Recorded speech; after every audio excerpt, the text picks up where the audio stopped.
palavra de Deus? Quantos amam a Bíblia aqui? Então você não vai se acostumar em ouvir a palavra, ok? A voz do pastor é sempre a mesma, o ambiente é o mesmo, mas existe uma revelação nova para o seu coração. Então a pregação é uma tabelinha. O pregador que recebe a revelação e você que vai ouvir com atenção. E eu, como sempre digo, eu não tenho a mínima noção do que vai chegar ao seu ouvido. Eu já preguei tantas coisas achando que era uma coisa, e conversando com quem ouviu a palavra, dizendo: nossa, Deus falou isso para mim. Eu disse: mas eu não preguei isso.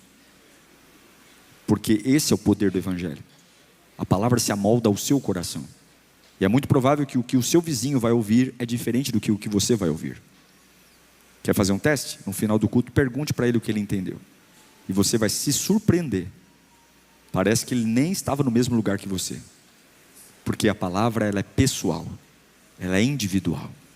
Deus não trata a gente como multidão. Ele sabe o seu nome, seu endereço e como você chegou aqui.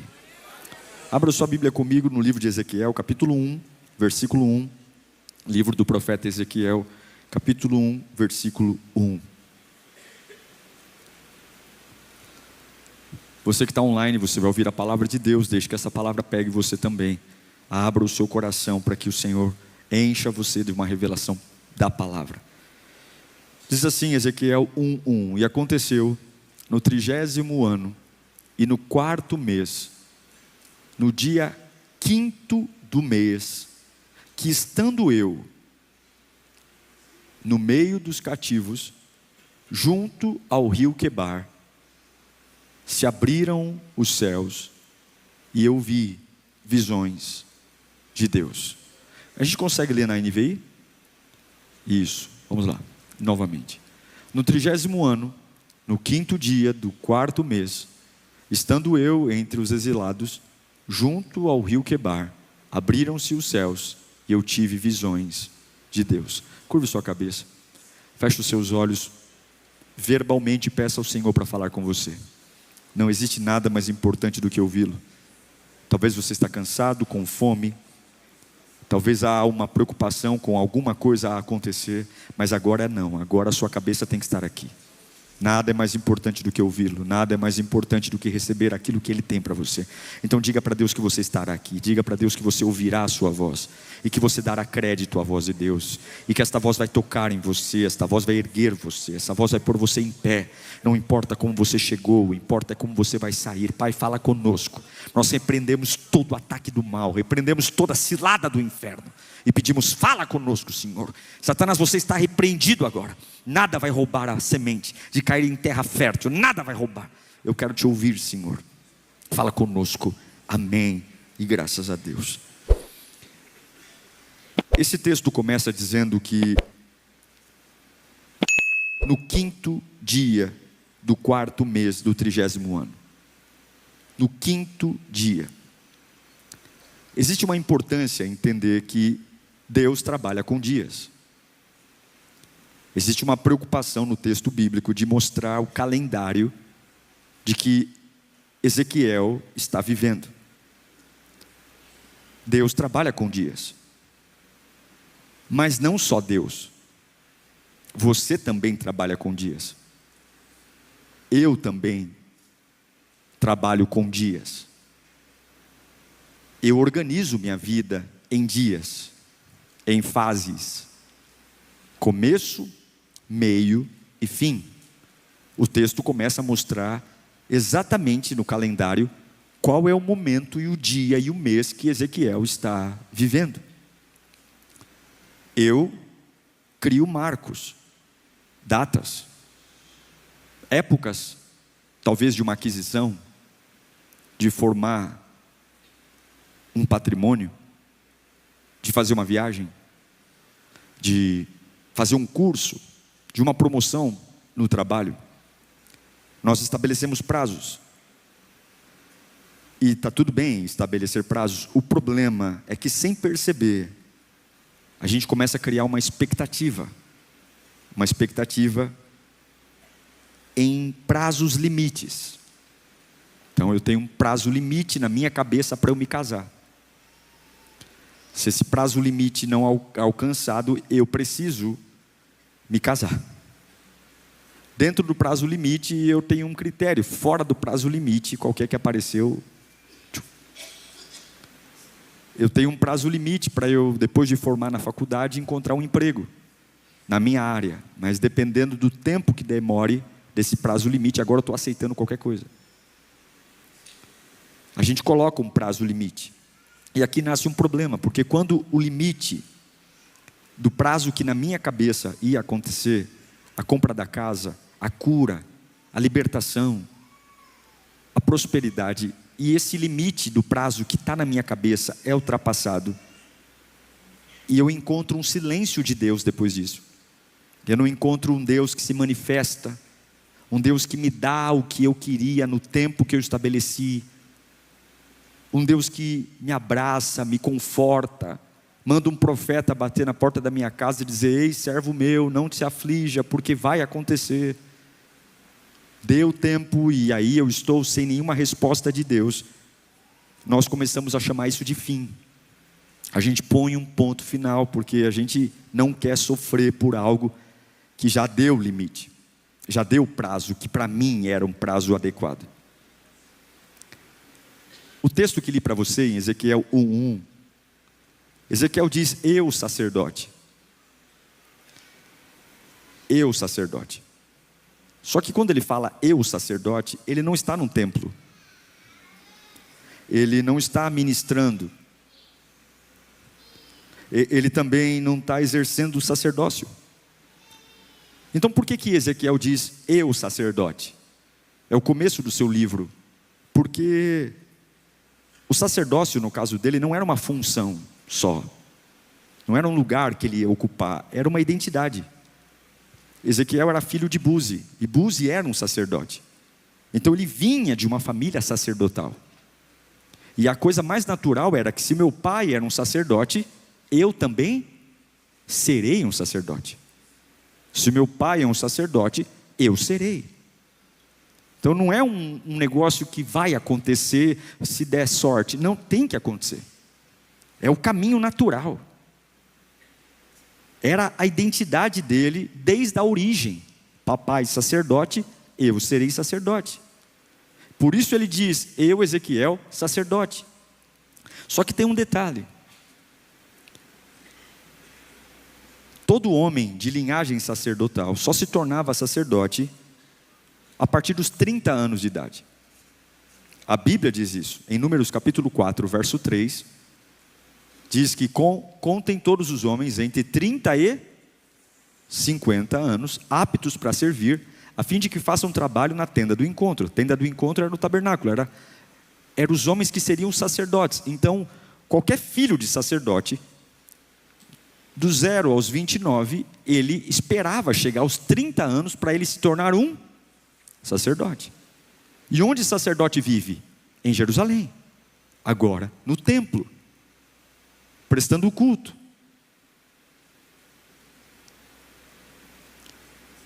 Ezequiel, ele não está correndo atrás de um sonho. Ele sabe que naturalmente vai acontecer. Ele sabe que é só deixar os dias passarem. Deu 30 anos, ele vira o quê? Sacerdote. São os dias que ele estabeleceu. Existe uma lógica, é um caminho correto. É só esperar, vai dar certo. Deu 30 anos, eu, Ezequiel, me torno sacerdote.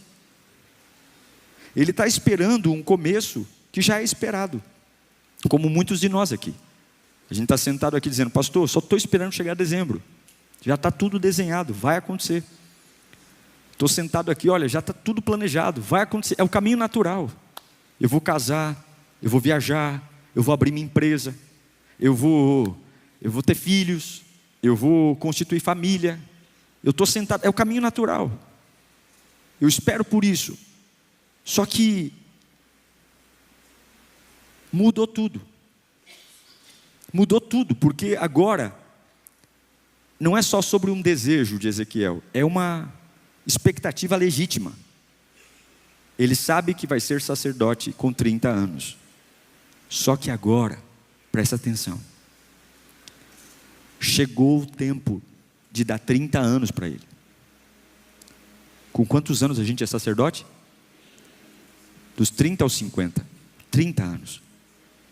Só que está chegando o tempo de ser sacerdote. Mas ele não está onde deveria estar.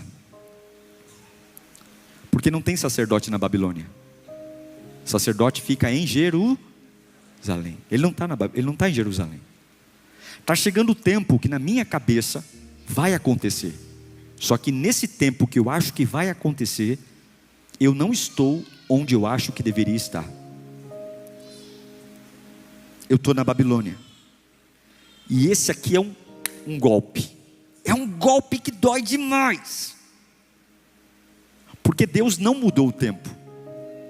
Deus continuou mantendo a norma. Qual é a norma? Com 30 anos, você, Ezequiel, filho de um sacerdote, se tornará sacerdote.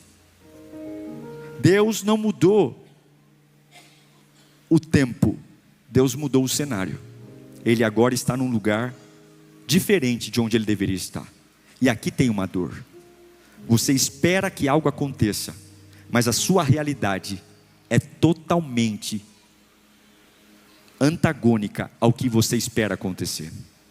Você espera que vai estourar uma boa notícia, mas você mora num ambiente de más notícias. Você espera que naturalmente virá uma cura, mas você está morando num lugar de pioras. Ezequiel sabe, sacerdote, mas ele está na Babilônia. Deus mudou o cenário. Babilônia é um lugar de exílio para o povo hebreu, para o povo judeu. E quando Deus muda o cenário, o seu plano pode parar de fazer sentido. Quando Deus muda o plano, o seu plano pode parar de fazer sentido. Você pode dizer: uau, parece que o caminho correto que eu estabeleci, que parece que era natural, não vai acontecer mais. Porque na Babilônia, fala comigo, não tem altar. Na Babilônia não tem templo. Na Babilônia não tem sistema levítico. E eu estou na Babilônia. E no meu tempo, com 30 anos, eu ia ser o quê? Mas como que eu vou ser sacerdote no lugar que não tem templo? Como que eu vou ser sacerdote num lugar que não tem nada que me faça ser sacerdote? Não tem nenhuma possibilidade de exercer o que eu nasci para exercer onde eu estou. E se isso acontecer com você? E se o que você acha que tem que acontecer não tiver a mínima possibilidade de executar nesse momento o que você tem que executar ou fazer? Então imagina Ezequiel, 28 anos. Faltam 2 anos só, 28 anos. Deus pode fazer. Deus pode fazer. Deus pode fazer. Eu estou aqui, mas tem 2 anos para Deus fazer. Me tirar daqui, me levar para Jerusalém. Deus pode fazer. Eu, Ezequiel, o sacerdote. 29 anos, 1 ano só falta. Só 1 ano falta. Deus pode fazer. Deus pode mudar essa realidade. É o caminho natural. Deus vai cumprir o plano. 30 anos eu sou sacerdote. Eu sou filho de sacerdote. 29 anos, está tão perto. Faltando poucos meses, 3 meses, 4 meses, a fé cresce, vai dizer, vai estourar um milagre. Deus vai mandar um jato, Deus vai mandar um ônibus me buscar, Deus vai mandar um anjo me levar para lá, para Jerusalém, porque esse é o caminho correto. Eu vou ser um sacerdote, deu 30 anos, vai acontecer. Uma fé explodindo de expectativa, porque nós fomos ensinados a crer que até a última hora, até o último minuto Deus pode fazer, sim ou não? A gente foi ensinado, eu fui ensinado. Para mim só morre quando para de respirar, porque até o último minuto Deus pode curar qualquer doença. Para mim a porta só fecha quando Deus tranca, porque tem uma frestinha aberta, Deus pode mandar a porta abrir de novo. Então imagina Ezequiel dizendo, estou com 29 anos e 11 meses e 30 dias, falta um dia, nesse único dia Deus pode fazer uma reviravolta na minha vida, e eu posso ir para onde eu tenho que estar, cumprir aquilo que Deus estabeleceu para mim. Mas eu quero dizer hoje que Deus vai quebrar isso na nossa mente. Porque deu 23 horas e 50 minutos e nada aconteceu. Deu 23 horas e 59 minutos e Deus não levou Ezequiel para Jerusalém. O dia virou. Ele amanheceu com 30 anos de idade. Naquele dia, no plano dele, ele teria roupa de sacerdote. ele teria cinto de sacerdote, ele teria rotina de sacerdote, mas com 30 anos de idade, ele está acordando na Babilônia. Nada aconteceu. Deus não mandou nenhuma voz, Deus não mandou nenhum sinal, Deus não mandou nenhuma intervenção. Por quê? Porque Deus não quis. E isso aqui é muito pesado que estou pregando aqui, porque você tem que abrir a sua mente. Isso aqui não é sobre Ezequiel, isso é sobre você. Isso é sobre aquilo que você acha que vai acontecer, porque é o caminho natural. E eu quero dizer uma coisa: a gente aguenta esperar, mas nós não aguentamos não entender. Enquanto eu estou esperando e existe uma lógica, eu espero. Mas quando a minha espera não faz mais sentido, é aqui que a gente quebra. Agora, com 30 anos, Ezequiel começa a perder o sentido da espera. Porque até os 29 anos e 12 meses, Deus podia fazer alguma coisa para eu seguir o caminho natural, ser um sacerdote. Mas agora com 30 anos e um dia, 30 anos e 2 meses, 30 anos e 4 meses, a sensação que eu tenho é: meu Deus, que intervalo é esse? Meu Deus, eu estou ultrapassado. Meu Deus, eu estou ficando para trás. Meu Deus, o que tinha que começar ainda não começou. Meu Deus, eu estou velho. Meu Deus, o que vai acontecer comigo, Senhor? Meu Deus, a minha vida está parada. Meu Deus, cadê as promessas? Meu Deus, qual é o caminho natural? E aí o Satanás vem dizendo: você, está vendo? Deus abandonou você, você precisa fazer alguma coisa, porque até os 30 anos tinha que estourar na sua vida a promessa. Você não é filho de um sacerdote, você deveria ser um sacerdote. E esse é o lugar onde as pessoas travam, porque a memória congela. Eu agora só estou desesperado, porque eu tenho 30 anos e 20 dias, 30 anos e 40 dias. Então eu conto os 30, porque é onde tinha que acontecer. E agora eu conto depois os 30, que é onde vem cada dia de decepção por não ter acontecido o que seria o caminho correto. Eu estou formado desde 2015, mas eu tenho tantos dias que eu não consegui trabalhar na área. Eu tenho tantos dias que eu estou sozinho. Eu tenho um caminho correto que não aconteceu, onde a dor se repete, onde o porquê ecoa na minha alma, porque a ausência de resposta machuca mais do que uma resposta negativa. Porque se Deus tivesse dito para Ezequiel: olha, Ezequiel, esquece o sacerdócio, seria fácil, mas Deus não fala nada. E como você lida quando você acha que deveria acontecer e não aconteceu e Deus não falou nada? Não tem nenhum profeta, não tem nenhum anjo, não tem nenhuma resposta, não tem nenhum sonho, não tem nada. E você está aí em plantos dizendo: já fiz 30 anos e cadê minha roupa de sacerdote? Cadê? Tem gente viva e parada porque se perdeu no intervalo. Mas o Espírito de Deus está aqui. Deus vai mostrar para você que Ele não perdeu o controle. E por mais que exista um caminho óbvio, Deus nem sempre segue o que é óbvio. Por mais que as pessoas tenham feito uma linha do tempo dizendo: aqui você rompe, aqui você prospera, aqui você casa, Deus está dizendo: eu não me submeto à linha dos homens, eu faço o que quero como quero. Eu quero declarar hoje a soberania de Deus sobre a sua vida. Você não viverá engessado a uma linha do tempo. Sim, eu sou filho de Buzi. Buzi era um sacerdote. Com 30 anos a linha do tempo é: Ezequiel, você será um sacerdote. Mas eu tenho uma palavra: Deus tem planos diferentes para você. Eu tenho uma palavra: não se amolde aquilo que todo mundo acha que vai acontecer. Deus tem planos diferentes para você. Deus tem planos diferentes para você, Ezequiel. Deus tem planos diferentes para você, Ezequiel. Deus não se atrasou. Deus desconstruiu um caminho. Você está preparado para Deus desconstruir alguns caminhos? Alguns caminhos lógicos, algumas coisas que para você tinha que acontecer, e Deus está dizendo: não vai ser por aí. Deus está quebrando o caminho de Ezequiel. Deus está dizendo: não vai ser como você imaginou, não vai ser no tempo que você imaginou, não vai ser na função que você imaginou. Não vai ser. Você não vai ser sacerdote. Você não vai ser sacerdote, porque o que Ele queria fazer não cabia no que Deus ia fazer. Nem sempre o que você quer fazer cabe naquilo que Deus preparou. Então Deus vai dizer: não é por esse caminho, eu tenho outras coisas para você. Você está flexível para isso? Você quer ser isso, mas eu tenho coisas maiores. Você quer isso, mas eu tenho coisas maiores. Nem todo plano certo é o plano de Deus. O plano certo para Ezequiel qual era? Com 30 anos eu viro sacerdote. É o plano certo, é o plano do script. Mas Deus está dizendo: o plano certo não é meu plano. Eu tenho outros planos para você. O que eu tenho para você não é em Jerusalém. O que eu tenho para você é na Babilônia. O que eu tenho para você não é vendo o que vai acontecer em Jerusalém, é aqui na terra do exílio. Nem sempre o plano certo é o plano de Deus. Então você está chateado porque você quer o plano certo? Não, não queira o plano certo, queira o plano de Deus. O plano certo está tudo na matemática, está tudo feito conta. Eu já aluguei o ponto, Deus está dizendo, mas não é isso que eu tenho para você, é outro lugar, é outro ponto, é outra coisa. Pare de pedir o plano certo, comece a pedir o plano de Deus. O plano que nem olhos viram, nem ouvidos ouviram, nem passou pela mente humana. O plano que muda toda a minha estratégia, que me dá frio na barriga, perna bamba. Eu fico completamente perdidinho da Silva, porque não tem ninguém para olhar, para comparar o que está acontecendo. Mas eu não quero o plano certo, eu quero o plano de Deus. Levanta sua mão e grita comigo, eu não quero o plano certo. Eu quero o plano de Deus.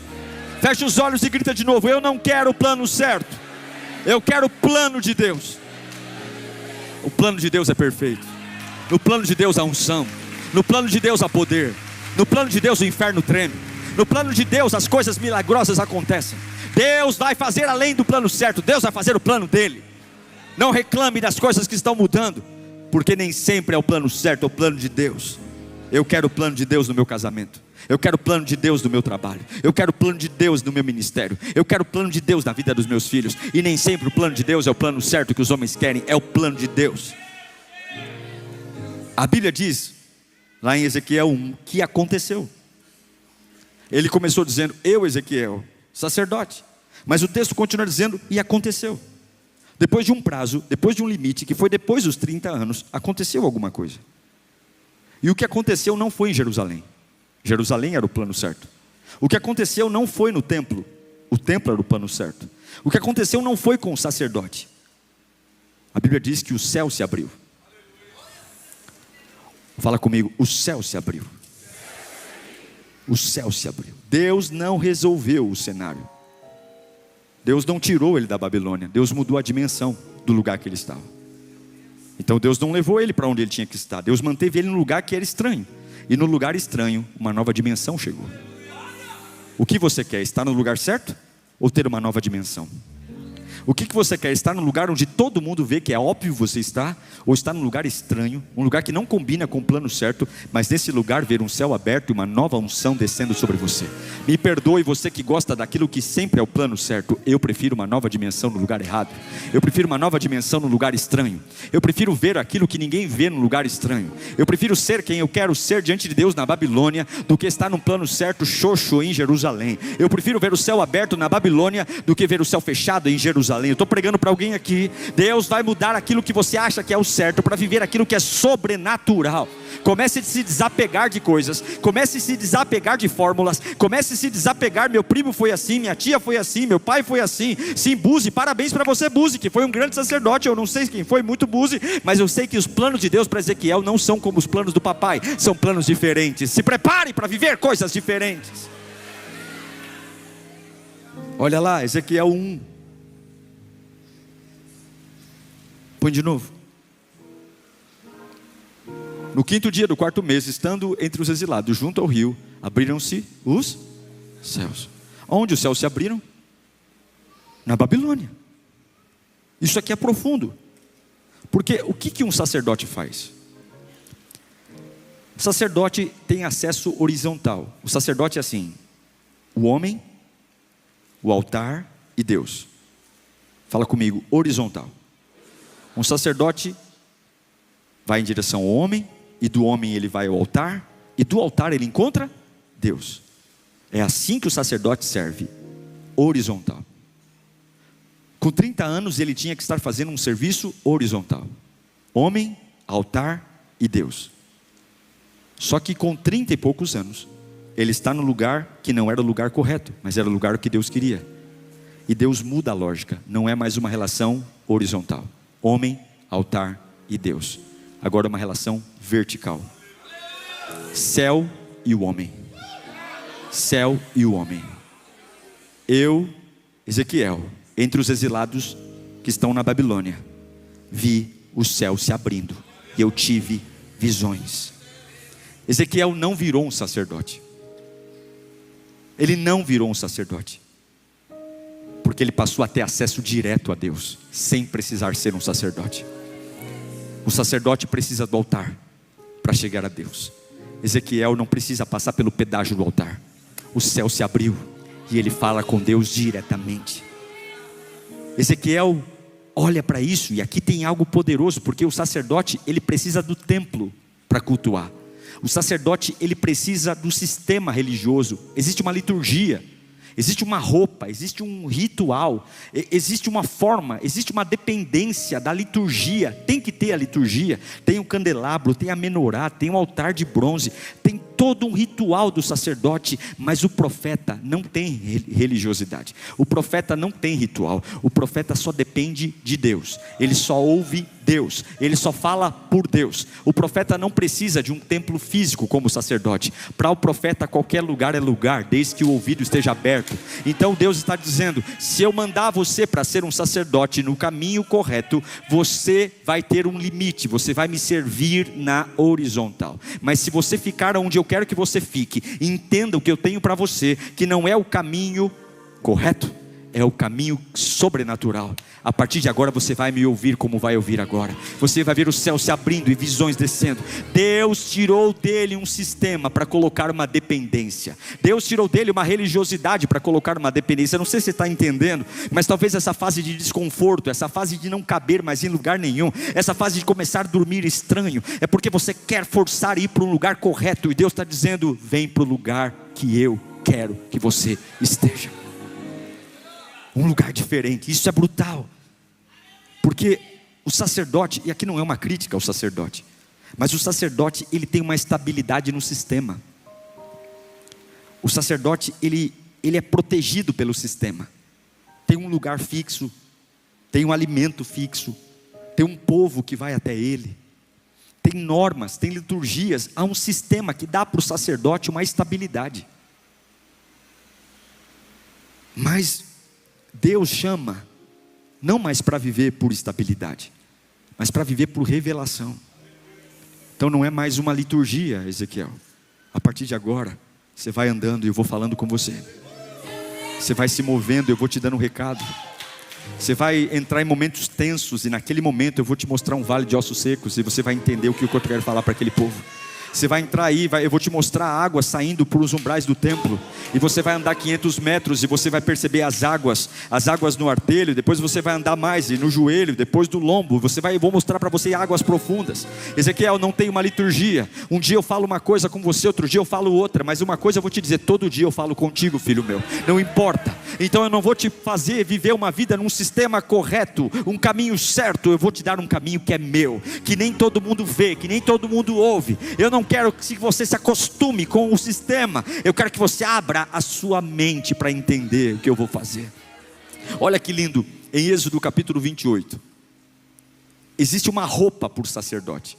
Olha lá, são estas as vestes que farão: um peitoral, um colete sacerdotal, um manto, uma túnica bordada, um turbante e um cinto, a fim de que Arão, seu irmão e seus filhos dele sirvam como sacerdotes. Serão feitas essas as vestes sagradas. Eu imagino que Ezequiel, com 28 anos, 29, já tinha tudo isso aqui preparado. Põe de novo.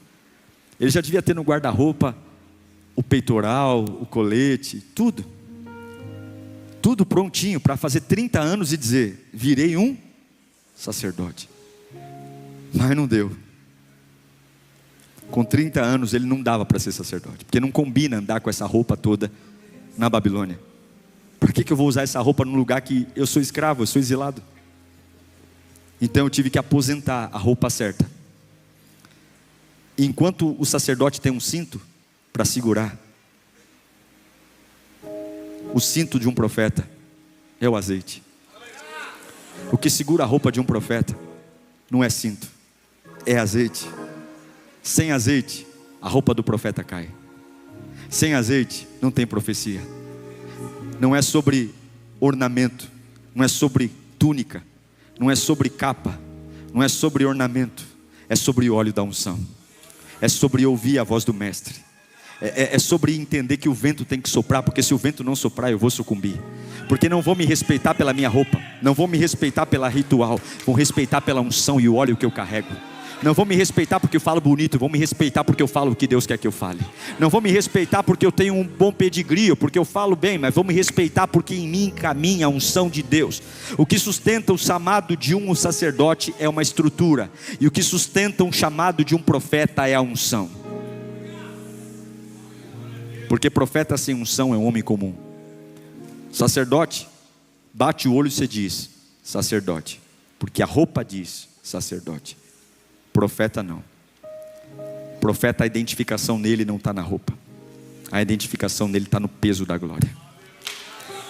Samuel, até que abrisse a boca, era um homem comum, mas quando o profeta Samuel abria a boca, meu irmão, minha irmã, reis eram estabelecidos, reis eram destronados, porque um profeta não tem cinto, um profeta tem unção. E eu quero declarar algo sobre a sua vida. Você está esperando Deus fazer o que você planejou? Você está chateado aqui porque as coisas não aconteceram do jeito que você planejou? Você está esperando Deus perceber que aquilo que mudou está te incomodando? Pastor, estou fazendo 30 anos daquilo que eu estou esperando e não aconteceu. Eu quero que você dizer para você, bobinho, o céu já abriu, o céu já está aberto aqui. Você ainda está olhando para Jerusalém, esperando acontecer o caminho correto. Não é o caminho certo, é o caminho de Deus. O céu já se abriu, supere isso. Entenda que os planos de Deus são maiores. Entenda que nem sempre vai acontecer numa linha do tempo. Mas eu marquei dias, Deus também marcou. Mas eu programei, Deus também programou. Mas eu imaginei, Deus também imaginou coisas sobre você. E eu quero dizer que os caminhos deles são mais altos do que os seus. Os pensamentos deles são mais altos do que os seus. Hoje é dia de curar a alma. Hoje é dia de me preparar para o fogo do Espírito. Hoje é dia para entender, eu não vou vestir o que eu imaginava, mas vou vestir o que Deus quer. Eu não vou morar onde imaginava, mas vou morar onde Deus quer. Eu não vou servir na área que eu imaginava, mas vou servir na área que Deus quer. Você quer o que imagina ou você quer o que Deus quer? Você quer o que planejou ou você quer o que Deus quer? O pai de Ezequiel disse, você vai ser um sacerdote. E Deus está dizendo, sacerdote coisa nenhuma. Você será profeta. Profeta. Profeta. Deus vai mudar cenários na sua vida. Deus vai mudar cenários.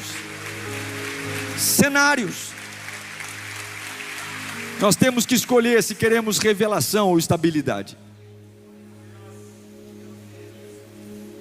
Nós temos que escolher se queremos o controle ou se queremos a dependência. Nós temos que escolher se queremos um plano antigo, estabelecido, ou se queremos um propósito atual. Muitas coisas da minha vida não aconteceram do jeito que eu queria, no tempo que queria. Só que outras coisas aconteceram mais rápido do que eu imaginava. Em momentos que eu achava que as coisas iam acontecer, não aconteceram. E em momentos que eu achava que tudo ia demorar muito, puf, foi um estrondo. Porque nem sempre o caminho certo é o caminho bom. Porque Deus não vai sustentar um plano que Ele não decidiu. Deus não vai sustentar um plano que é seu. Você não manda em Deus. E o que Deus espera de você é submissão aos movimentos que Ele está fazendo. É submissão. Deus chegou no dilúvio, depois do fim do dilúvio. Deus ressuscitou Lázaro num tempo que Marta e Maria chamavam de atraso. O caminho certo seria, Jesus vem enquanto ele está doente e não deixa ele morrer. Mas o caminho de Deus é, vou deixar ele morrer. E só depois de 4 dias eu vou chegar. Porque não é o caminho certo, é o caminho que eu tenho. A filha de Jairo, enquanto Jesus está indo para orar pela menina, chega um homem para Jairo e diz, ei Jairo, nem leva Jesus para a tua casa, porque tua filha acabou de morrer. Não incomoda mais ele. E Jesus disse, vamos lá, que ainda dá tempo.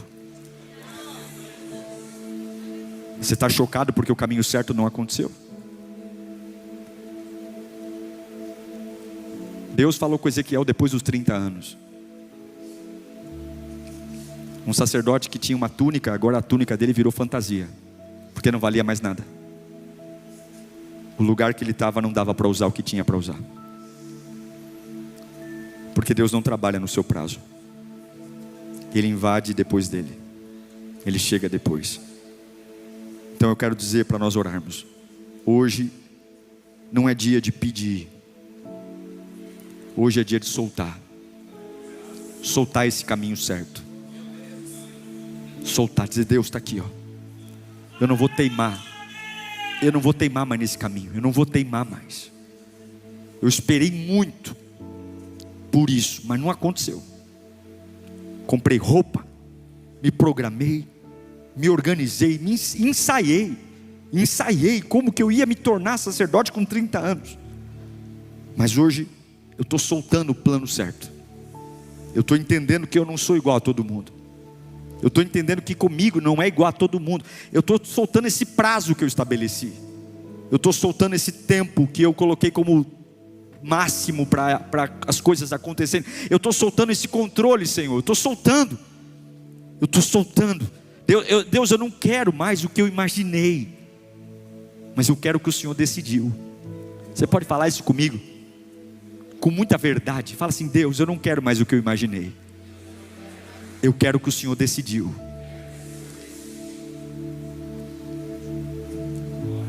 Eu quero o que o Senhor decidiu. Eu quero o que o Senhor decidiu. Eu quero o que o Senhor decidiu. Então hoje eu vou curar minhas dores.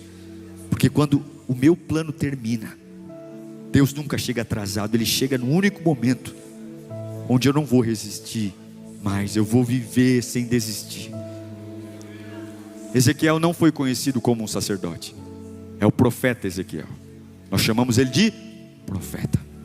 Mas o caminho certo era para ser sacerdote. Mas ele foi um profeta. Talvez você não consegue romper na sua profissão porque você quis fazer de tudo para ser um sacerdote. Mas o plano de Deus é que você seja um profeta. E você diz: eu não aceito, depois de tudo que eu investi na minha carreira, eu tenho que vencer aqui. Será? Será que não é hora de você ouvir a Deus, dizer: Deus, o plano correto é esse, mas qual é o plano que o Senhor tem para mim? Oh Deus, eu quero te ouvir. Porque você não brilha no plano correto, você brilha no plano de Deus. Se você sentar com um gerente de banco, ele tem ideia. Se você sentar com um mentor, ele tem ideia. Quantas vezes você sentou com Deus para dizer: Deus, me fala o que o Senhor tem para mim, porque eu vou brilhar onde o Senhor tem para mim, eu vou viver onde o Senhor tem para mim, eu vou ganhar dinheiro onde o Senhor tem para mim, eu vou ser saudável onde o Senhor tem para mim. Nem sempre é o plano correto, é o plano certo de Deus para mim. E eu sei que Deus está quebrando alguns planos corretos aqui, alguns planos certos. Você está meio perdido, você está meio destrambelhado, mas fica firme, porque o céu vai abrir. Quando o céu abrir, Deus vai revelar o que é. Tu não é sacerdote, tu é profeta. Não vai ser na horizontal, vai ser na vertical. Não precisa de altar, não precisa de religião, não precisa de protocolo, não precisa de roupa, não precisa de cinto. O que precisa? Precisa de unção, santidade, unção, coragem, unção para ser, unção para pregar, unção para viver, unção. Deus está fazendo algo lindo aqui nesta noite. Deus está mexendo com áreas que doem no seu coração. Deus está arrancando de você esse controle. Você vai soltar. Pastor, eu estou frustrado. Está frustrado porque quer ser o caminho correto.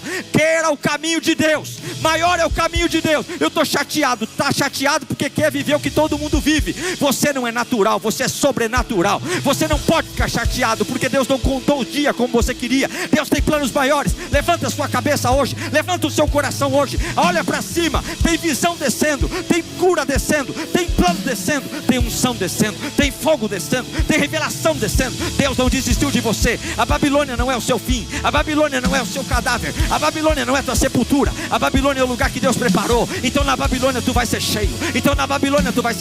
Nesse lugar angustiante tu vai ser cheio, porque o lugar não precisa mudar, é só o céu abrir. E se o céu abrir, eu mudo. E se eu mudo o lugar. E se eu mudo a região. E se eu mudo a atmosfera. Eu mudo a minha casa, eu mudo o meu trabalho, eu mudo o meu chamado, eu mudo tudo. Eu não quero o caminho certo, eu quero o caminho de Deus. Eu vou surpreender pessoas, eu vou surpreender a família, eu vou surpreender amigos, eu vou surpreender pessoas que não gostam de mim. Vão olhar para mim e dizer: o que aconteceu? Está tudo diferente, está tudo estranho. E você vai dizer: está estranho, porque não é o meu plano, é o plano de Deus. Eu vou comprar de forma estranha, eu vou construir de forma estranha, eu vou pregar de forma estranha. Eu não vou ser sacerdote, eu vou ser profeta. Se surpreenda, porque Deus vai te surpreender nesses dias. Vão acontecer coisas fora do caminho certo, e pessoas vão bater na tua porta e dizer: como pode isso? Como pode isso? E você vai dizer: o céu abriu e aconteceu. O céu abriu e aconteceu. Coloque-se em pé em nome de Jesus. Glória a Deus. Eu não tenho medo. Eu aprendi uma coisa na minha vida. Esses dias conversava com o Carlos e falávamos sobre isso. A dor me ensinou a me curar rápido. A dor me ensinou. Eu fico chateado com algumas coisas que eu queria que acontecessem e não acontecem. Mas eu não permito que essa chateação dure mais de 24 horas. Eu não permito. E como que eu faço isso? Eu pergunto a Deus qual é o próximo passo, e eu me envolvo com aquilo. Um velório não pode ser longo, porque se o velório for longo, você morre junto com o defunto. O velório é necessário. A dor de entender que fiz 30 anos e não me tornei aquilo que o caminho natural deveria fazer comigo, dói. Mas eu não posso fazer a túnica de sacerdote um ídolo e dizer, ai, como eu gostaria de ser um sacerdote. E enquanto eu estou velando aquilo que eu não fui, eu estou desprezando que o céu está se abrindo. Você não pode mais velar o que não foi. E você tem que aceitar que nem tudo é o diabo. Tem coisas que Deus não quer que você seja mesmo. Então, ao invés de hoje você olhar para aquilo que não foi e ficar velando a roupa que você não vai usar porque passou o tempo e você não tem mais 30 anos e já foi, diga a Deus, abre o céu. Na idade que eu estou, na casa que moro, com a vida que tenho, com o salário que tenho, mostra-me tua glória. Mostra-me tua glória. Mostra-me tua glória. Eu quero que você feche os teus olhos. Eu quero que você aceite diante de Deus. Perdeu o controle agora. Essas vozes que te oprimem, trazendo uma sentença de que você está velho, cansado, ultrapassado. Porque o certo, aí chega aquela tia chata, aquela tia enjoada. Mas moça, você não vai fazer nada, você está atrasada. Chega aqueles membros da Capetolândia e enche a paciência, dizendo que já era. Não, você não pode, você precisa olhar para Cristo agora e soltar o controle. Comece a entregar o controle do Senhor. Pai, se não acontecer do jeito que eu quero, está tudo bem. Se não acontecer do jeito que eu planejei, está tudo bem. Se não acontecer do jeito que eu imaginei, está tudo bem, está tudo certo. Se não imaginei do jeito que eu imaginei, está tudo certo, está tudo bem. Se não acontecer, está tudo certo.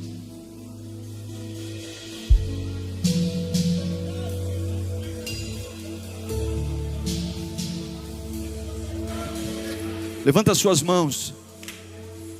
Fala para Deus que você quer a glória. A roupa de um profeta é a unção. Você só vai entender a glória. Se você fala em outras línguas, comece a entregar línguas estranhas ao Senhor agora. Se você não fala em outras línguas, dê glória ao nome de Jesus. Dê glória. Ezequiel não tinha roupa de sacerdote. Ezequiel tinha unção de profeta. Ezequiel não tinha altar para ir. Ezequiel não tinha templo para cuidar, mas Ezequiel tinha uma voz para ouvir.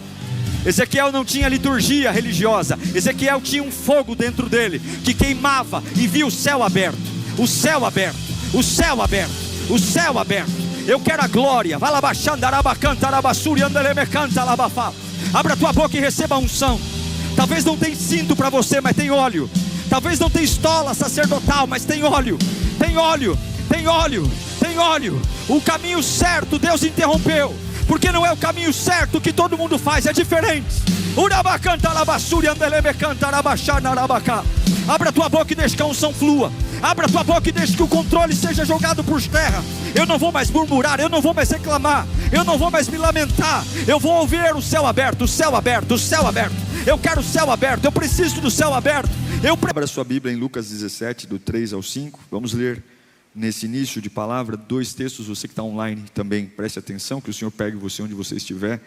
Vamos ler Lucas 17, 3 ao 5. Depois vamos ler Mateus 24, do 10 ao 12. Diz assim a palavra de Deus: tomem cuidado. Se a própria Bíblia já começa assim, é para a gente ficar esperto. Tomem cuidado. Se o seu irmão pecar, repreenda-o. E se ele se arrepender, perdoe-lhe. Se pecar contra você 7 vezes no dia, e 7 vezes voltar a você e disser: estou arrependido, perdoe-lhe. Os apóstolos disseram ao Senhor: o quê? Aumenta a nossa fé. aumenta a nossa fé. Vamos até Mateus capítulo 24, verso 10. Primeiro dos evangelhos no Novo Testamento. Naquele tempo, muitos me abandonarão, trairão e odiarão uns aos outros. E numerosos falsos profetas surgirão e enganarão a muitos. Por causa do aumento da iniquidade, o amor de muitos esfriará. Curve sua cabeça, fale com toda a sinceridade a Deus que você quer ouvi-lo, que você está disposto a ouvi-lo, que você precisa disso, e com humildade você receberá a pregação do Evangelho. O Evangelho que é perfeito, o Evangelho que se molda à nossa necessidade, que antecipa o que vai acontecer. Você que está online é a mesma coisa, fale com Deus agora. Pai, nós te pedimos que a tua voz, a poderosa voz que há no Senhor, nos alcance nesta manhã, trazendo-nos lucidez, clareza, cura, abrindo a nossa mente para realidades que a gente não enxerga, mas o Senhor nos revela nesta manhã. Fala conosco, é o que nós te pedimos, em o nome de Jesus. Diga graças a Deus. Eu quero começar bem lento esta pregação, bem devagar, falando algumas coisas para vocês que Deus soprou ao meu coração. Porque o que eu vou falar aqui não é para quem se sente forte, não. Mas eu quero começar falando com pessoas que, por conta de alguma situação, que a gente chama de ferida, está tentando continuar, está tentando ir para frente. E a gente sabe que isso custa muito. Porque a gente não fica quebrado por fora. Então, as pessoas olham para a gente e veem que está tudo no lugar, está tudo em ordem. Mas, por dentro, a gente sofre o mal dizendo, eu não confio mais como antes. Eu não confio nas pessoas, nos lugares como antes. E qual é o problema? A gente vem para a igreja e a nossa postura aqui dentro é impecável. Na hora de levantar a mão, a gente levanta. Muitas vezes nem pedem para levantar a mão, eu já tenho uma força que me faz levantar a mão. A gente sorri, não dá trabalho, é comprometido, é leal, mas algo silencioso, muito silencioso, acontece dentro da gente. Algo que a gente algumas vezes não quer nem expressar. A gente sabe que não está igual. Quem olha para a gente vê tudo igual, mas a gente sabe que não está igual. E o problema é que você nem sabe quando isso começou. Você não está igual e tudo isso vira uma bagunça dentro de você. Esse texto que li para você no começo, quando Jesus fala sobre o perdão, Jesus fala no final do seu ministério, poucos e poucos dias para ele ser crucificado. Ele chama seus discípulos e ele solta essa frase assim, puf. Ele fala para eles, olha, algo que não vai gerar aplauso, admiração, batismo com fogo. Não, Jesus fala o seguinte, se alguém pecar contra você, perdoa. E até aqui beleza. Só que aí ele continua falando algo terrível para muitos. Ele diz, se essa pessoa fizer isso 7 vezes no dia, e nas 7 vezes ela voltar e te pedir perdão, perdoa de novo. Perdoa as 7 vezes.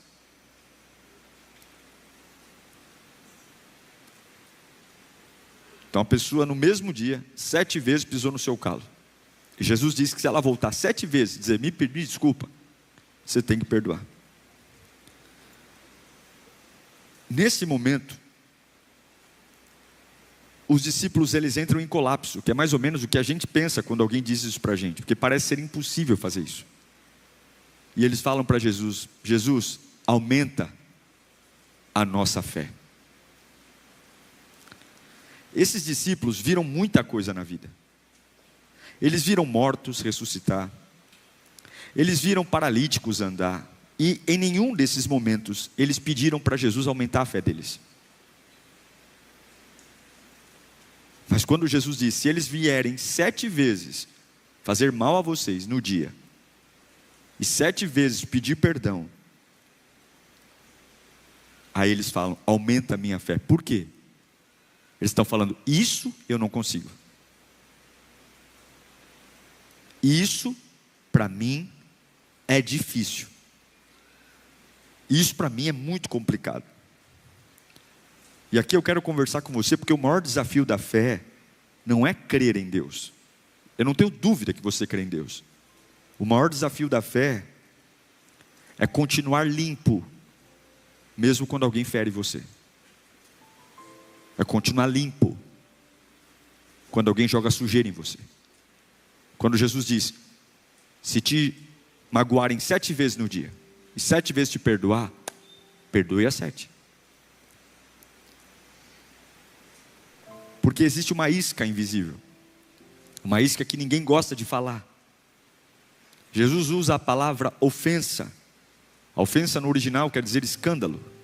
E se a gente for aprofundar esse escândalo, não é aquele escândalo de emoção, não, é um mecanismo escandaloso que entra na alma.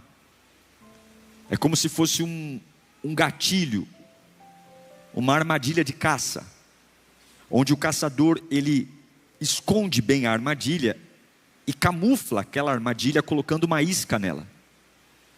Então a presa não sabe o perigo que está correndo, mas ela é atraída por uma isca. Assim como o peixe ignora o anzol porque tem uma minhoca. Assim como o cervo ignora a armadilha porque tem fruta sobre ela. Assim como um passarinho ignora a arapuca porque tem alpiste ou porque tem algum tipo de alimento. Existe uma armadilha com iscas. E assim como um animal não vê, só vê a isca, a gente cai nesta armadilha. A ofensa, ela nunca parece ser uma armadilha, porque a gente sempre acha que tem razão. Ela não parece uma armadilha, mas ela destrói. Eu não me sinto errado quando fico ofendido. Eu não me sinto sujo, eu me sinto justo. Eu me sinto justo, é justo. E aí tem um problema, porque agora eu tenho um motivo para estar assim.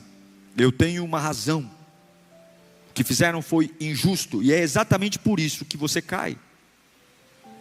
É exatamente por isso que Jesus diz: olha, se pisarem na bola com você 7 vezes por dia, e essa pessoa vier se retratar, dê a ela os 7 perdões que ela precisa.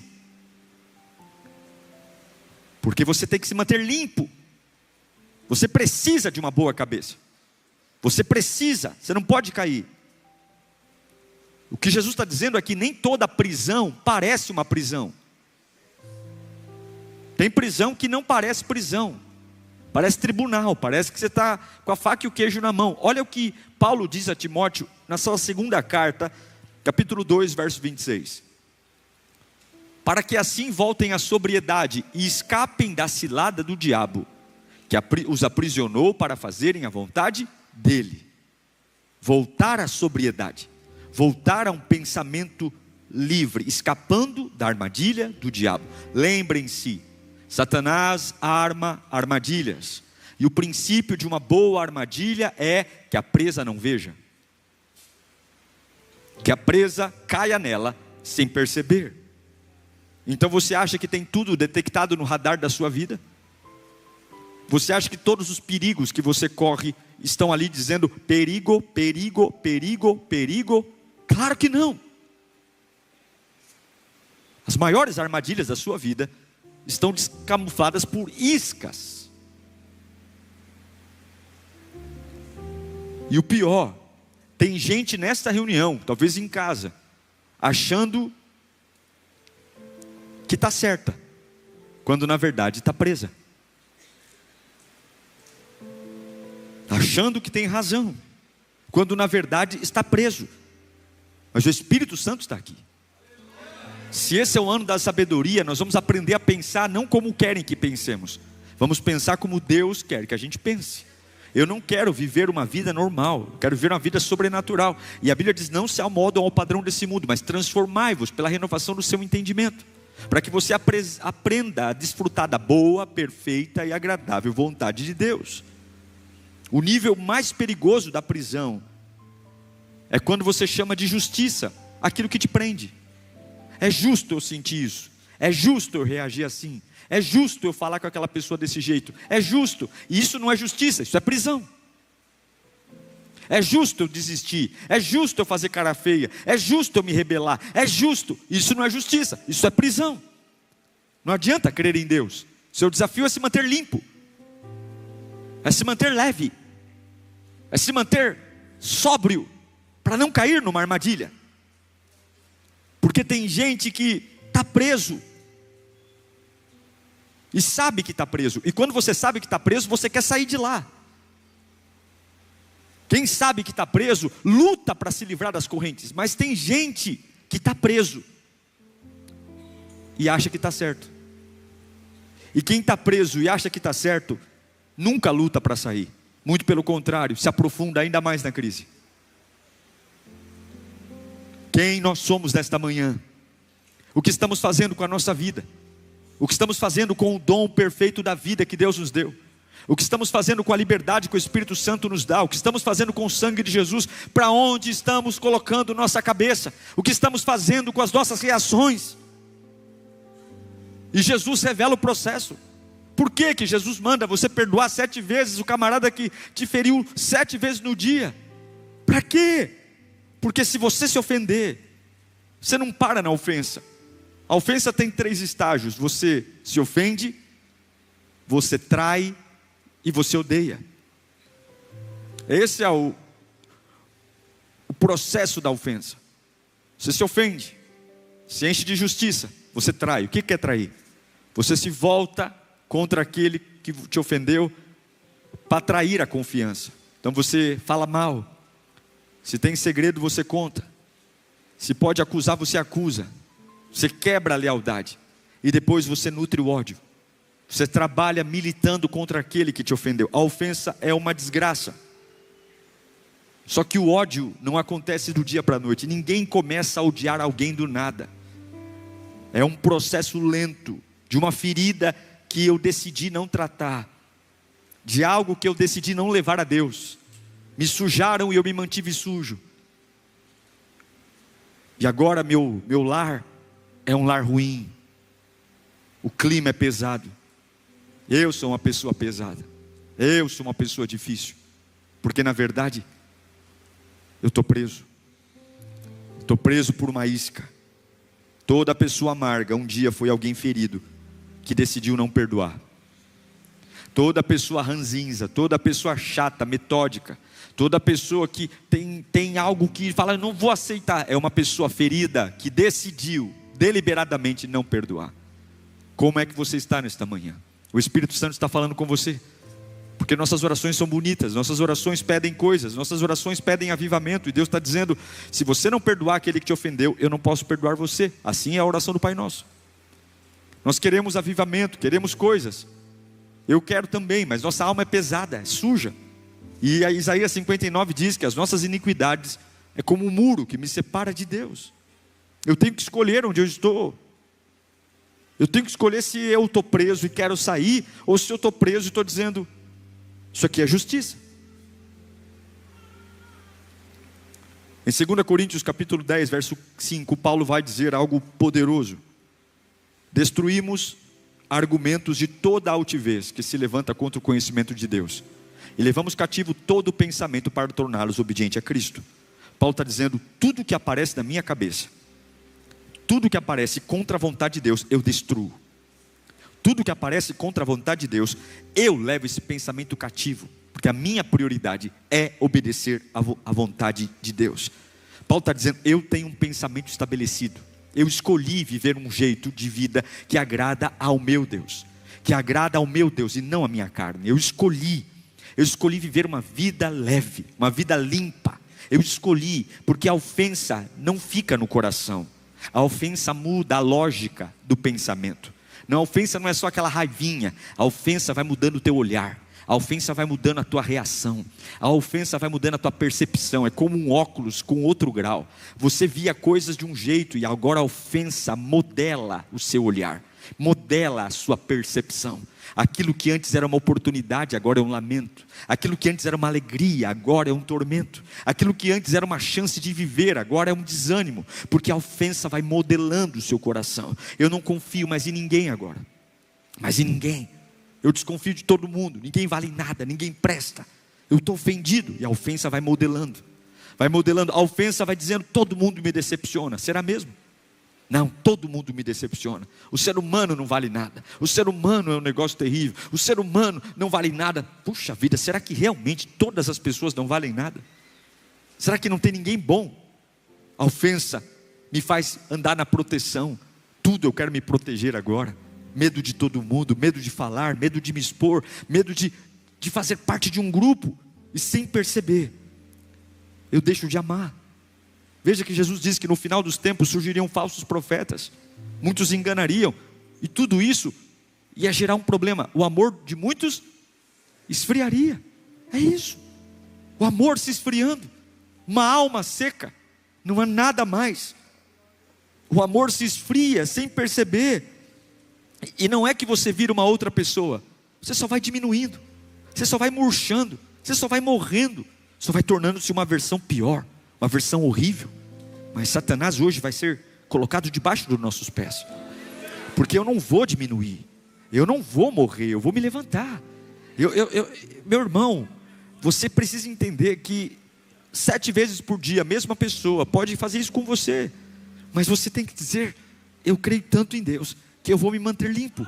Está tudo bem, eu te perdoo. Esse é um desafio. E temos que falar hoje como os apóstolos, Senhor, aumenta a minha fé. Aumenta a minha fé. Aumenta para me manter limpo. Aumenta para eu manter minha cabeça no lugar. Isso é tão perigoso, porque você não perde o amor de uma vez.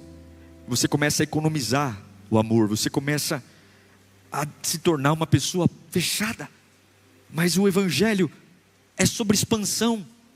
O Evangelho é sobre pregar. O Evangelho é sobre sair das 4 paredes e expressar ao mundo o que é a vida cristã. O Evangelho é sobre uma alegria que não vem da terra. O Evangelho é sobre ter uma paz que excede o entendimento. O Evangelho é anunciar boas novas de salvação ao perdido. Então Satanás não precisa te tirar da igreja. Ele só precisa fazer você morrer na igreja.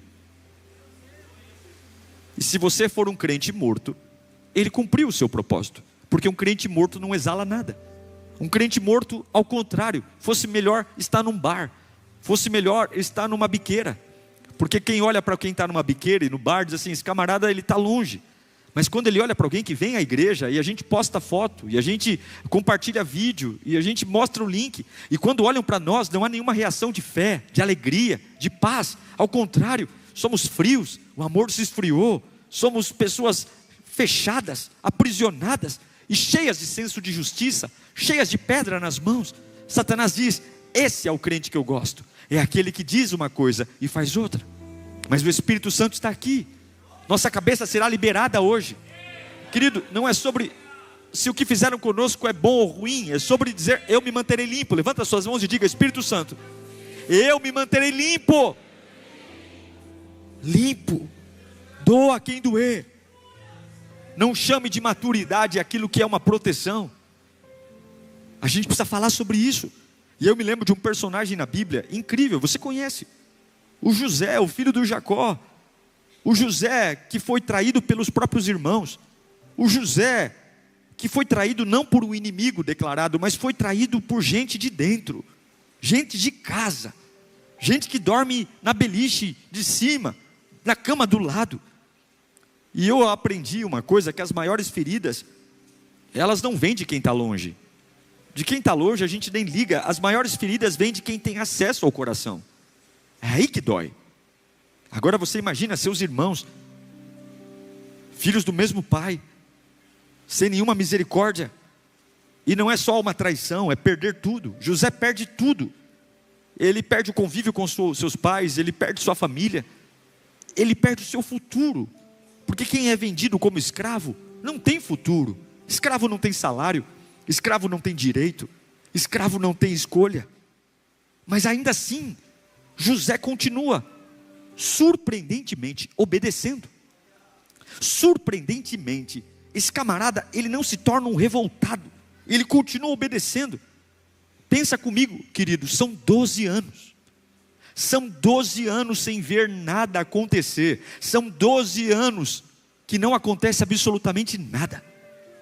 Não há nenhum sinal de que Deus vai fazer alguma coisa. Não há nenhum sinal que Deus vai ter uma virada para ele. São 12 anos. E todas as vezes que ele junta os cacos e vai fazer alguma coisa certa, alguma coisa pior acontece. Cada vez que no meio das pancadas da vida que ele toma, ele diz, eu vou fazer o certo, a vida dele piora. Quando ele diz não para a mulher de Potifar, dizendo, eu não vou me deitar com você porque você é casada, e eu não vou trair o meu senhor, a vida dele piora. Quando ele está dentro da prisão, e ele ajuda o copeiro, o padeiro, a vida dele piora, porque ele é esquecido. E esse é o teste mais cruel. O teste mais cruel não é sofrer, mas é sofrer fazendo o certo, mesmo quando você não vê Deus agindo. Você sofre e diz, eu vou me manter fiel a Deus, e não parece que Deus está fazendo nada. Nada.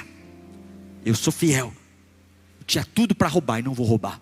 E qual é o preço que eu consigo? O que eu estou vendo Deus fazer? Nada. Isso é evangelho. Não é essa barganha de dizer, se Deus fizer eu faço. José está dizendo, eu não nego meus princípios, eu não nego os meus valores. Essas pessoas não vão sujar a minha vida. Eles são maus, eles são cruéis, mas eles não vão sujar a minha vida. Eles não vão. Essa é a guerra interna de José. José não lutava contra pessoas, José lutava contra seus pensamentos. O maior desafio de José era o que acontecia dentro da cabeça, a cachola. Ele poderia pensar, se não fosse meus irmãos, minha vida poderia ser melhor. Irmãos desgraçados, irmãos vagabundos, malditos sejam meus irmãos. Ele poderia dizer, se não tivesse revelado aquele sonho para aqueles homens que vieram aqui na prisão, malditos sejam, deveriam ter morrido, eu ajudei-os e eles me traíram, não lembraram de mim. Se eu tivesse deitado com a mulher do Potifar, quantas coisas boas poderiam ter me acontecido. Poderia ganhar dinheiro, ser o amante dela, quantas coisas boas. Porque se Deus estivesse comigo, a minha obediência a Ele traria uma manifestação dele para mim, eu ficaria melhor. Mas a ofensa no acontecimento, ela começa e ela cresce na narrativa que você cria depois dela. Não é o momento do choque, sabe? Quando alguém te trai, quando alguém mente sobre você. Mas é que história você fica alimentando na cabeça depois que aquilo acontece. Você fica revirando a história, revirando. E você fica revirando, e isso vai te ofendendo cada vez mais. Vai maquinando a sua cabeça para cada vez mais. Você fica sentado no sofá e revisita a história, e passa de novo, e não é justo. E cada vez Satanás vai te inflamando mais, e mais ódio, e mais raiva, e mais ódio, e mais traição. E é o inferno, e aqui é o ponto. Todos nós temos uma liberdade de escolha. Por pior que seja o que aconteceu, você tem uma liberdade de escolha. Você pode escolher se tornar amargo, vingativo, frio, ou pode ser como José, escolher se manter obediente a Deus e manter-se limpo. Eu vou te dizer uma coisa, ninguém pode parar o plano que Deus tem para você. Ninguém pode parar o plano que Deus tem para você. Mas você pode se desqualificar tanto emocionalmente, que você impede que esse plano aconteça. Você pode piorar tanto na cabeça, você pode ficar tão complicado. O plano é perfeito, mas emocionalmente você está desqualificado. O plano é lindo, mas você está emocionalmente despreparado. E Deus diz, com essa cabeça, reagindo desse jeito, eu não tenho como te colocar no plano. Você precisa tratar isso. E se você não tratar, eu não revogo o plano, mas você não entra no plano. Então eu tenho uma boa notícia para você, Deus não se arrependeu de você. Eu tenho uma notícia para todos nós aqui, o plano de Deus está intacto. Agora a minha reflexão não é se Deus vai me abençoar ou não. A minha reflexão é, a minha cabeça está qualificada para viver o que Deus tem para mim. A minha cabeça está qualificada para viver os milagres que Deus tem para mim. Eu estou com uma cabeça livre, porque se a minha cabeça estiver desqualificada, eu não vou viver os planos. Eu pergunto para você, os irmãos de José pararam os planos de Deus para José? Claro que não. A prisão parou os planos que Deus tinha para José? Claro que não. A injustiça que ele sofreu parou os planos que Deus tinha para José? Não! O que poderia parar José? A isca. Só a isca da ofensa. E como ele não mordeu, ele não caiu na armadilha. E quem não morde a isca da ofensa, o plano de Deus acontece. O plano de Deus acontece. Não foi o poço o desafio de José. Não foi a cova. Não foi a prisão. O maior desafio de José foi continuar falando bem de Deus, mesmo quando nada parecia bom. Continuar falando bem de Deus, mesmo quando nada parecia ser bom. Você tem essa capacidade? Sua vida está horrível e você continua falando bem de Deus. Sua vida está destruída aos olhos dos homens e você continua falando bem de Deus. Você está sendo injustiçado e você continua falando bem de Deus. Esse é o José. Se você quer viver milagres, olhe menos para óleo ungido, olhe menos para rituais espiritualistas, suba menos ao monte, se preocupe menos onde a Bíblia está aberta no meio da sala, se preocupe menos em pegar fila de profetas, olhe mais para dentro de você, olhe mais para a sua cabeça, observe sua boca, e veja se você tem falado bem de Deus, mesmo em momentos que nada vai bem, porque isso torna você apto a viver aquilo que Ele planejou para você. A nossa maior isca que o diabo tem trabalhado é um coração ofendido. Mas o Espírito Santo não está pregando para te informar apenas, ele está pregando para te libertar nesta manhã. Nós vamos sair desta reunião habilitados para viver as promessas e os planos de Deus. Nós vamos sair desta reunião liberados para viver limpos, com as mãos limpas, com o coração limpo e com uma mente oxigenada nas promessas de Deus. Eu não sei o que você está enfrentando, mas eu estou dizendo hoje, Deus é fiel, mesmo que eu não veja absolutamente nada sobre sua fidelidade na minha vida, mesmo que aparentemente o que eu estou vivendo é injustiça, mas Deus é fiel. Essa é a luta entre a carne e o espírito, essa é a luta entre o natural e o sobrenatural, essa é a luta sobre homens comuns e homens que nasceram para reinar com Deus. É sobre quando eu olho e digo, não é possível que eu esteja vivendo isso, parece que Deus não me ama, mas eu olho para tudo isso e digo, Deus é fiel. Não estou cheirando com o cheiro que queria, não estou tendo a vida que queria, não estou vestido com a roupa que queria, não estou convivendo com as pessoas que queriam, mas eu olho para a minha raiva, eu olho para o ódio que está querendo brotar e eu digo, calem a boca, porque Deus é fiel. Calem a boca, porque Deus é fiel. Você pode levantar as suas mãos e gritar bem alto que Deus é fiel. Você pode olhar para toda a sua vida agora e dizer que Deus é fiel. Você pode olhar para todos os seus desafios e dizer que Deus é fiel. Você pode olhar para tudo aquilo que tira a sua paz e dizer Deus é fiel, porque por mais que as coisas não estejam boas, eu vou continuar falando bem de Deus. Eu não vou me voltar contra Deus, eu não vou resmungar, eu não vou murmurar. As coisas não estão boas aqui, mas o meu Deus é bom, o céu é bom, Deus é bom, a palavra é boa e eu vou viver a vontade de Deus. Onde eu estiver, eu vou viver a vontade de Deus. A vontade de Deus. A vontade de Deus. A vontade de Deus.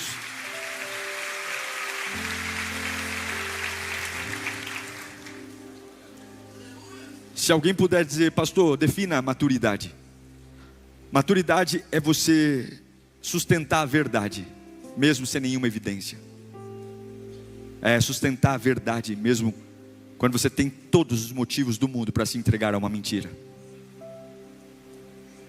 Foi ferido, injustiçado, escuta com maturidade. O que fizeram contra você não define o seu futuro. O que você faz com isso define o seu futuro. 7 vezes 7 perdões. Você pode hoje escolher se tornar uma pessoa fechada,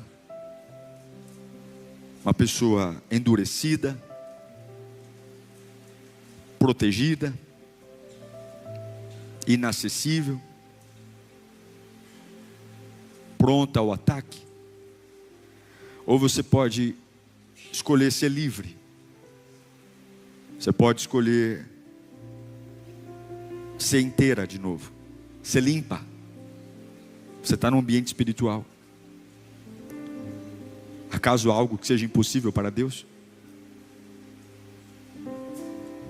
Mas Deus está te colocando hoje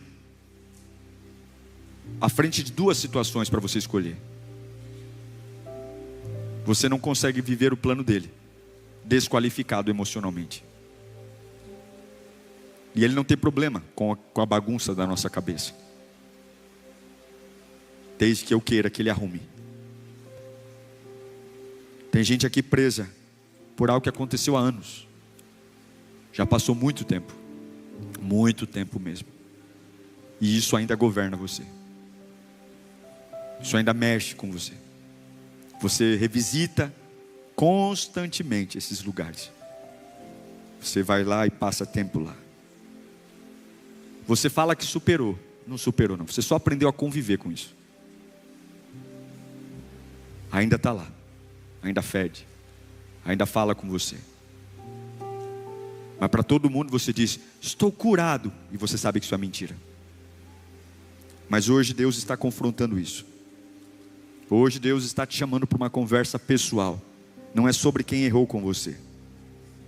É sobre quem você está se tornando por causa disso. Quem você está se tornando por causa disso. Olhe no espelho. Olhe quem você está se tornando. Olhe a pessoa diferente que você está se tornando. Olha a sua forma de viver. Olhe as suas palavras. Olhe as suas reações. Não é quem fez algo, é quem você está se tornando. A ofensa, ela é inevitável. Vão ofender você. Hoje, amanhã, depois de amanhã, daqui 5 anos, daqui 10 anos, a ofensa é inevitável. Satanás vai pôr iscas o tempo todo. Mas viver preso não é. É uma escolha. E eu quero encerrar dizendo que quem decide não carregar uma ofensa, descobre o que poucos vivem. Quem escolhe não carregar uma ofensa, descobre o que raros homens e mulheres vão descobrir.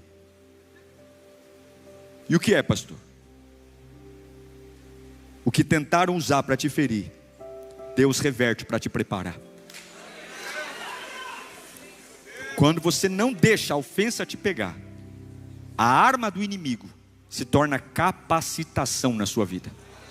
Você surpreendentemente cresce, melhora, capacita. Esse é um milagre de quem reage diante de Deus e não morde a isca. Eu encerro pedindo para você ficar em pé nesse instante. Feche os teus olhos, por favor. Você que está em casa também. Porque isso aqui não é sobre quem errou com você. Não. É sobre o que ainda está preso dentro de você. Você já explicou. Você já se justificou. Você já contou isso 1000 vezes. Mas ainda manda em você. Governa você. E hoje o Espírito de Deus está passeando aqui. Deus não está discutindo com você quem tem razão. Deus não está discutindo quem está certo. Deus está te chamando para a liberdade. Ei, discípulos, prestem atenção. Se alguém ferir você 7 vezes no dia, a mesma pessoa, e ela vier te pedir perdão 7 vezes, você perdoe ela. Deus está te chamando para a liberdade. Repita comigo com os olhos fechados: eu não vou mais carregar isso. Pense o que é, o Espírito está mostrando a você. Fale de novo com toda a firmeza espiritual: eu não vou mais carregar isso. Você tem que dizer para o Espírito Santo com verdade, ok? Não adianta você dizer só porque eu estou pedindo para você repetir. Você tem que estar disposto mesmo a soltar. Então diga de novo: eu não vou mais carregar isso. Espírito Santo, o Senhor está aqui. Espírito Santo, o Senhor está aqui. Nós queremos uma grande liberdade nesta manhã. Nós queremos uma mudança. Ofensa, eu dou uma ordem: perca a força agora. Você não vai mais alimentar isso em nome de Jesus. Você não vai mais. E hoje aqui não é uma manhã de emoção, é uma manhã de decisão. Se você entende isso agora, levante suas mãos, como se estivesse soltando algo, e diga bem alto: eu estou liberando tudo tudo que eu armazenei ao longo desse tempo. Fecha os teus olhos, levante suas mãos. Tudo, fala comigo, eu libero. Mais forte, eu libero. Grita comigo, nada vai me prender por dentro. Nada. Começa a glorificar o nome de Deus enquanto Ele faz o trabalho agora. Enquanto você glorifica, eu declaro uma operação, uma cirurgia no teu interior. Glória a Deus. Glória a Deus. Deus está fazendo uma cirurgia aqui agora. Deus está arrancando coisas antigas. Deus está limpando você. Deus está mexendo com a sua cabeça agora. Satanás, você perdeu. Satanás, você perdeu. Eu estou me levantando agora. Eu estou me levantando agora. Eu estou me levantando. Eu estou saindo desta prisão. Deus está abrindo os meus olhos. Deus está abrindo os meus ouvidos. Deus está limpando o meu coração. Deus está me tirando desse quarto escuro. Eu estou saindo daqui agora. Eu estou me levantando agora. Eu estou vendo que algo está acontecendo. Eu estou me limpando. Eu estou me limpando. Eu vejo a limpeza chegando na minha alma. Eu vejo a limpeza chegando no meu espírito. Eu estou voltando a ser quem eu era diante de Deus. Eu estou voltando a sentir o cheiro da alegria, o cheiro da paz. Eu estou me levantando como José. Eu estou me levantando porque essa ofensa não vai morar em mim. Eu não vou morder a isca do diabo. Eu não vou morder a isca de Satanás. Eu não vou morder a isca. Eu não vou morder a isca. Eu estou me voltando ao meu melhor tempo. O Espírito de Deus está aqui. Espírito Santo, faça a tua obra agora. Espírito Santo, faça a tua obra agora. Eu te imploro, liberta estas pessoas. Liberta agora, liberta. Quanto tempo perdido, mas agora acabou. Agora acabou, acabou, acabou, acabou. Nós rompemos esse casulo. Nós rompemos esse casulo desgraçado que me afugentou, que me prendeu. Eu rompo agora. Eu declaro agora. Eu declaro que não te prende mais. Não tem mais poder sobre você. Essa ofensa não tem mais poder sobre você. Essa mágoa não tem mais poder sobre você. Essa calúnia não tem mais poder sobre você. Esse passado não tem mais poder. O sangue de Jesus te liberta agora. Receba a alegria do Espírito Santo. Receba o fogo de Deus. Receba a paz que excede o entendimento. Não olha para ninguém não. Enquanto você glorifica, Deus age. Enquanto você glorifica, Deus muda. Enquanto você glorifica, Deus transforma. Eu estou me transformando agora. Eu estou recuperando a alegria de viver, a alegria de trabalhar. Eu estou recuperando a alegria de fazer amigos. Eu vou voltar a crer no amor. Eu vou voltar a crer na alegria. Eu vou voltar a crer. Eu estou me levantando. Deus veio me tirar desse buraco. Deus veio me tirar desse buraco. Chega.